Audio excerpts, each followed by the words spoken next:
Not the worst thing to happen in the world, not what we hope for, but happy locker room, happy fans. Juan, he nailed it. We all wanted to trade and get some decent stuff back and get all that cap money back.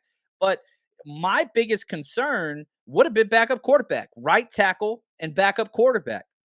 Now it ain't a damn problem. Not a problem. And I've never been one that has bought into that whole like, oh, well, this locker room, that locker room, and all that stuff. I've never been one of those people that has bought into that. I've been a part of quarterback competitions as a player, as a coach. These are grown men. Positions change everywhere. And so, yeah, forget that. Coach Cruz, Kyle was not about to lose another season with an injury at quarterback. Listen, man, it's almost like he kept telling us all these different things. Listen to Kyle Shanahan talk about releasing Jimmy Garoppolo. It made it a lot harder with the surgery. I think that's why everyone knows the situation we're in. And we understand that, so we're not trying to kid ourselves or play any game. I think the whole league understands that. But you also can't just give one of the better quarterbacks in the league, just make him available for no reason to the whole world. So, and the good thing is you can have those conversations with Jimmy, and he understands that too. So we're going to try to do the best for both sides. But there's things we got to work through, and it starts with getting the physical today by our doctors, which I expect that to go well, just like it did with his doctor. And then we'll see how fast this goes. But what? I love it. I love it, man. I absolutely love it. Oh, look at this. I'm glad I saved this. Let me pull this up. Let's see if I'm smart enough to figure this out. I'm a smart man. I went to college. I could do this. I went to grad school. Let's go. What was grad school besides keeping your old tweets to brag to your podcast friends? Look at this.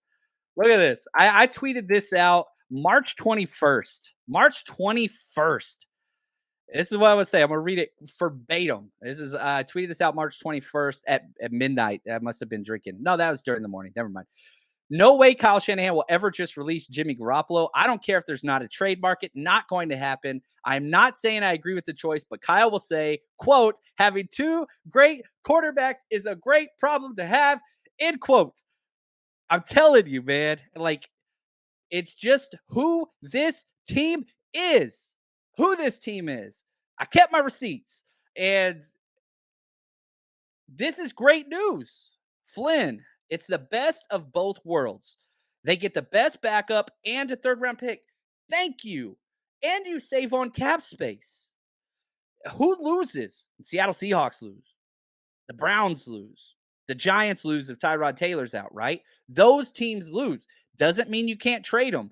But Jimmy G was sitting there looking at what was going on. And if he got waived, not only did he lose $20+ million, now he gets to keep a lot more of that money. He gets to save face. He gets to stay in a good situation where if he does get a play, he's familiar. He's going to have success. This is a win-win-win. 49ers cap space, win. Future draft picks, win. Possible trade situations, win. Somebody goes down now, cool. You could trade them and still be able to get that. But Jimmy G kept that ace in the hole, that no trade clause, which Clayton brought up a while ago, where you can't trade him to the Texans. You can't trade him to a crappy team. He's going to go to a contender, or he's going to sit and he's going to dictate his own terms in the 2023 free agent, which is fine and great news for all involved. Great news for all involved. Yeah, Rook right here. He's not going to the Seahawks. Period. Unless they're willing to pay a first-round pick, that's it. You want him? Cool. And if not, enjoy Geno Smith, my friends. Enjoy him. You deserve him. Steven, he says, your tweets about the Niners are like the Simpsons future predictions. Dude, that is the best compliment anybody has ever paid me, Steven. I appreciate that.